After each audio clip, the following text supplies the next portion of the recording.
PM Modi ने कार्रवाई के लिए सेना को दी खुली छूट। अमेरिका बोला भारत और पाकिस्तान से शांति की अपील। पहलगाम हमले के बाद पाकिस्तान और भारत में तनाव चरम पर है। इस बीच अब अमेरिका का भी बयान सामने आया है। अमेरिका ने भारत और पाकिस्तान के तनाव न बढ़ाने का ऐलान किया है। अमेरिकी विदेश मंत्री मार्को रूबियो ने भारत और पाकिस्तान की स्थिति को और न बढ़ाने का ऐलान किया है। साथ ही दोनों देशों के अपने समकक्षों भारतीय विदेश मंत्री एस जयशंकर और पाकिस्तानी विदेश मंत्री मोहम्मद इशाक डार को फोन करके यही संदेश देने की योजना बनाई है। अमेरिका ने अन्य विश्व नेताओं से भी दोनों पक्षों को यही संदेश देने का आग्रह किया है। विदेश विभाग के प्रवक्ता टैमी ब्रूस ने मंगलवार को सचिव रूबियो का बयान पढ़ते हुए कहा, हम दोनों पक्षों से संपर्क कर रहे हैं और निश्चित रूप से उन्हें स्थिति को और न बढ़ाने के लिए कह रहे हैं। सचिव आज या कल तक पाकिस्तान और भारत के विदेश मंत्रियों से बात कर सकते हैं।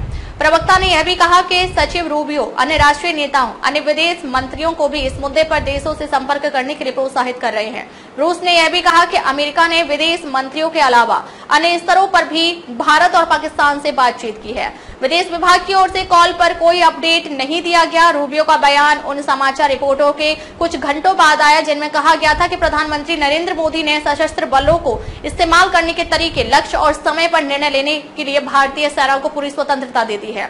यह प्रधानमंत्री मोदी की अध्यक्षता में एक उच्च स्तरीय बैठक के बाद हुआ, जिसमें रक्षा मंत्री राजनाथ सिंह, राष्ट्रीय सुरक्षा सलाहकार अजीत डोभाल और तीनों नेताओं के प्रमुख शामिल हुए।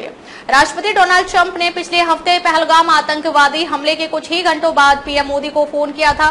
भारतीय प्रधानमंत्री ने उस फोन कॉल पर कहा था, भारत इस कायरतापूर्ण और जघन्य आतंकवादी हमले के अपराधियों और समर्थकों को न्याय के कटघरे में लाने के लिए दृढ़ संकल्प है, जो स्पष्ट रूप से दर्शाता है कि भारत न केवल हमले को अंजाम देने वाले आतंकवादियों को बल्कि उनके समर्थकों को भी दंडित करने की इच्छा रखता है, जो पाकिस्तान की ओर इशारा करता है।